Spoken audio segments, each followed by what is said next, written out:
Hello students, welcome to the competitive pharma YouTube channel. मैं आपका दोस्त आपके अपने चैनल में स्वागत करता हूं। दोस्तों फ्रेंड्स, आज के दौर में अभी आप देख रहे हो लॉकडाउन है, सभी जगह पे कोरोना की वजह से बहुत ही इश्यूज क्रिएट हो गए हैं। सो हेल्थ का इशू बहुत ही बड़े पैमाने पे यहाँ पे क्रिएट हुआ है। सो कंसर्निंग विद द हेल्थ, हमें ये पहले जानना होगा कि हम हेल्थ किस चीज़ को हेल्थ कहते हैं। ओके, किस चीज़ को हेल्थ कहते हैं। देखिए, कुछ लोग कहेंगे एब्सेंस ऑफ डिसीज, ओके, कि डिसीज नहीं है यानी कि हेल्दी है। कुछ कहेंगे फिजिकली फिट है तो हेल्दी है। लेकिन ये दोनों भी अगर मैं कहूँगा नहीं है, कुछ अलग ही हेल्थ की डेफिनेशन है। According to the WHO, health is defined as, WHO definition as, health is a state of the complete physical, mental and the social well-being. It is the complete physical भी, mental भी और social भी well-being and not merely the absence of the diseases or the infirmity. Okay, खाली absence of diseases नहीं है, it is the physical, mental and the social health. Sometimes अपने body के जो मेटाबॉलिक प्रोसेसेस है एंड फंक्शंस है body के, ये वेल रखना बहुत ही ज़रूरी है। अगर फंक्शंस बॉडी के डिस्टर्ब हो गए तो भी क्या हो सकता है, हेल्थ का इशू अराइज हो सकता है। मैं ये नहीं कहता कि फिजिकली फिट आदमी का फिटनेस अच्छा नहीं होना चाहिए, आदमी का फिटनेस ज़रूर अच्छा होना चाहिए।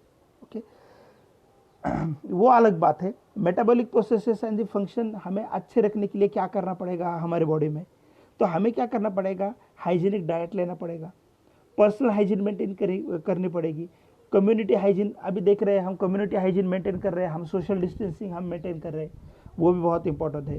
क्लियर ड्रिंकिंग वाटर जो है हमें अच्छा ड्रिंकिंग वाटर लेना चाहिए, न्यूट्रिएंट डाइट हमें लेना चाहिए। So body become a fit and the metabolic and the different function of the body become well. Body के सभी फंक्शंस क्या होंगे, अच्छी तरह से काम करेंगे। Okay, every day, okay, every day we are exposed to the different foreign particles nowadays. Okay, various foreign pathogens are enter in our body. Example, viruses, bacteria, fungus, yeast, different organisms, they cause a disease to the body, but most of us remains healthy after the exposure of foreign pathogen. हम में से बहुत से ऐसे लोग होते हैं जिन्हें ये फॉरेन पैथोजन बॉडी में एंटर होते हैं, लेकिन फिर भी क्या रहते हैं, वो हेल्दी रहते हैं, फिर भी क्या रहते हैं, हेल्दी, और उतने ससेप्टेबल नहीं होते as compare to the someone. दूसरे को कंपैरिजन में उतने वो ससेप्टेबल नहीं होते। ये ऐसी क्या चीज़ है उनमें, ऐसा क्या है उनमें, ऐसा वो पर्टिकुलर वो लोगों में क्या है जो अभी भी देख रहे हो आप। कोरोना के केस में कुछ लोगों को जल्दी ठीक हो रहे हैं कुछ लोग, ओके, लेकिन जिनका एज ज़्यादा है वो वहाँ पे सर्वाइव नहीं कर रहे, उनकी डेथ्स क्या है, ज़्यादा है। बच्चे अगर देखें तो उनकी डेथ क्या है, कम है। Why this happen, because this happen due to the immunity. ये सब क्यों हो रहा है, due to the immunity. So what do you mean by the immunity, इसे हम हिंदी में कहते हैं रोग प्रतिरोधक शक्ति। रोगों को प्रतिरोध करना, विरोध करने की जो आदमी के अंदर शक्ति होती है उसे हम क्या कहते हैं, उसे हम इम्यूनिटी कहते हैं। Okay, the power of the body to resist the effects of invasion of micro organism is called immunity. Body की ऐसी पावर जो बाहर के माइक्रो ऑर्गेनिज्म बॉडी के अंदर आ रहे हैं, उस माइक्रो ऑर्गेनिज्म क्या करना, उसको रेजिस्ट करना और उसके अगेंस्ट फाइट करना, दैट इज द इम्यूनिटी। और इम्यूनिटी क्या है, it is the capability of the multicellular organism to resist the harmful organism from entering it. Okay, multicellular organism की एक प्रॉपर्टी है, एक कैपेबिलिटी है कि वो क्या करते हैं, फॉरेन से कोई ऑर्गेनिज्म आ रहा है तो उसे क्या करते हैं, रेजिस्ट करते हैं। Immunology is the study of immune system. Immune system के स्टडी को क्या कहा जाता है, इम्यूनोलॉजी कहा जाता है। क्या कहा जाता है, इम्यूनोलॉजी कहा जाता है। The concept of immunity is believed to be started by the Edward Jenner in England. Okay, Edward Jenner ने इम्यूनिटी का कंसेप्ट चालू किया, ऐसा हम कहते हैं in the England. He developed the cowpox vaccine against the smallpox. इन्होंने क्या किया, काउपॉक्स वैक्सीन डेवलप किया against the smallpox. Okay, the immune system easily identify the self and the non self. Okay, हमारी जो immune system है, organism को किल करने वाली जो हमारी सिस्टम है बॉडी की, ये इजीली पहचान जाती है कि बॉडी के सेल कौन से है और बाहर के सेल कौन से है, means self and the non self क्या है, ये इजीली क्या होते हैं, आइडेंटिफाई बॉडी इम्यून सिस्टम करती है। The foreign substances invading the body and capable of stimulating the immune system is called as a antigen, is called as a antigen. बाहर का कोई सब्सटेंस बॉडी के अंदर आ रहा है और अंदर आके हमारे इम्यून सिस्टम को स्टिमुलेट कर रहा है, that is the antigen. And the protective chemical that produces by the immune cell against the antigen. Okay, जो एंटीजन बाहर से आ रहा है उसके अगेंस्ट जो प्रोटेक्टिव केमिकल प्रोड्यूस हो रहा है by the immune cell is called as a antibody. उसे क्या कहते हैं, एंटीबॉडी हम कहते हैं। ओके फ्रेंड्स, देन नेक्स्ट हमें इसका डिटेल में क्लासिफिकेशन देखना पड़ेगा।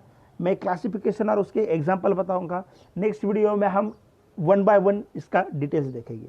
Then types of the immunity, the basically immunity is divided into the 2 types, that is the natural immunity and the acquired immunity. This natural immunity is also called as a innate immunity or native immunity or inborn immunity. Okay, and the acquired immunity is also called as adaptive immunity. Okay, बाहर से क्या होती है, ये adapt करनी पड़ती है, बाहर से लानी पड़ती है। Okay, then this natural immunity is divided into the 2 type, that is the non specific innate immunity and the specific innate immunity. Okay, इसके 2 प्रकार है, non specific innate and the specific innate. Okay, non specific innate यानी क्या, general conditions कोई भी हो और general infections के अगेंस्ट क्या करना, नॉर्मल इन्फेक्शन जब बॉडी में होते हैं तो जनरली क्या होता है, बॉडी उसे क्या करती है, रेजिस्ट करती है। ओके, और स्पेसिफिक में क्या होता है, immunity to the specific pathogen. Okay, ऐसा होता है कि 2 आदमी है तो एक आदमी को क्या होगा, स्पेसिफिक पैथोजन के अगेंस्ट क्या होगी, इम्यूनिटी होगी, और ओवरऑल नेचुरली सभी को क्या होगी, स्पेसिफिक पैथोजन के अगेंस्ट क्या होगी, इम्यूनिटी होगी। ओके, हमारे बॉडी में भी कुछ ऑर्गेनिज्म रहते हैं तो उससे हमें डिसीज नहीं होता। Okay, because we have the resistance, that is the natural immunity. Okay, then this natural immunity is also, we can say that the immunity of the race, okay, that is the racial immunity. Okay, some African have a more susceptible to the sickle cell diseases. Okay, African some क्या है, sickle cell anaemia जो है तो उससे क्या है, ज़्यादा susceptible है आज कंपेयर टू सम अदर्स। सो ये क्या हुआ, रेस का यहाँ पे इशू हो गया। Okay, USA persons has more prone to the TB. Okay, USA persons क्या है, थोड़ा सा मोर पोर्न है टीबी के लिए, टीबी उन्हें ज़्यादा होता है, that is the racial one. Okay, then after that species immunity. Okay, species immunity में आता है एनिमल, ये इसका ज़्यादा मैकेनिज्म ऑफ एक्शन अभी तक आइडेंटिफाई नहीं हुआ है उतना। एनिमल को देखिए, एनिमल को क्या है, ज़्यादा इम्यूनिटी है as compare to the human, और ओके, तो that is the special. Age related, और इसमें क्या आता है, एज। ओके, एज में देखिए, एज में क्या होता है, जैसे जैसे एज आगे बढ़ता है वैसे वैसे इम्यूनिटी क्या होती है, कम होती है। ओके, अगर अभी देख रहे हैं कोरोना में जो बहुत ही ज़्यादा एज वाले पर्सन है उनकी क्या हो रही है, डेथ हो रही है, because they having the less immunity. Okay, उन्हें क्या है, लेस इम्यूनिटी है। Then individual immunity. Okay, individual immunity means, individual immunity में क्या है कि 2 डिफरेंट पर्सन है उनमें अलग अलग इम्यूनिटी हो सकती है, और ये रिसर्च किया गया है ट्विंस पे। तो ट्विंस पे क्या हुआ था कि सिमिलर डिग्री ऑफ रेजिस्टेंस पाया गया था, ए एंड बी दोनों ट्विंस है तो दोनों में भी क्या हुआ था, सिमिलर रेजिस्टेंस पाया गया है टीबी में। ओके, पर्टिकुलर ऐसा एक रिसर्च हुआ था, that is the individual. Okay, then हम देखते हैं अभी this acquired immunity, This acquired immunity is divided into the natural, okay, acquired immunity and the artificial acquired immunity. This natural immunity is divided into the active and passive, and the artificial immunity is also divided into the active and the passive. Okay, हम अब देखें one by one हम देखते हैं. First है acquired natural active immunity. Okay, कौन सी है पहली? Acquired natural active immunity. Example मैं इसका बताता हूँ कि कभी कभी क्या होता है कि वन टाइम हमें वो इन्फेक्शन होता है, लेकिन लॉन्ग लाइफ क्या होता है वो हमें बाद में नहीं होता. एग्जाम्पल चिकन पॉक्स है, मिजल्स है, कॉमन कोल्ड है. ओके, तो क्या होता है बाद में इन्फेक्शन अगर हो गया तो भी बॉडी क्या होती है उसे रेजिस्ट करती है. That is the acquired natural active immunity. Okay, आ गया ये समझ में आपके. देन आप क्या है acquired natural passive immunity. Okay, acquired natural passive immunity का एग्जांपल क्या है? Mother to foetus through the placenta IgG antibody transfer होती है मदर टू फिटस. ओके, ये है एक्वायर्ड नेचुरल पैसिव का एग्जांपल. देन आप देख लीजिए एक्वायर्ड आर्टिफिशियल एक्टिव हमें देखना है. Acquired artificial active immunity that is by the with the help of the vaccine. ये इम्यूनिटी किसके थ्रू देते हैं हम? वैक्सीन थ्रू देते हैं. जो आप डिफरेंट मार्केट में वैक्सीन से, वो वैक्सीन से इम्यूनिटी जो मिलने वाली है कौन सी है? Acquired artificial active immunity with the help of the vaccine. And then last है यहाँ पे acquired artificial passive. Acquired artificial passive immunity, और वो जो एक्वायर्ड आर्टिफिशियल पैसिव इम्यूनिटी है that is with the help of the vaccine. Means यहाँ पे specifically क्या है? सेरा है. ओके, एंटीवेनम जो है वो है, एंटी टिटेनस सेरम जो है ATS हम यूज़ करते हैं, एंटी टिटेनस सेरम, एंटीवेनम. सेरा यहाँ पे क्या किया जाता है? एज ए वैक्सीन वो भी यहाँ पे दिया जाता है. That is acquired artificial passive immunity. Okay friends, तो ये सब इम्यूनिटी के टाइप पे आपको एग्जाम में ये क्वेश्चन बहुत बार आया है.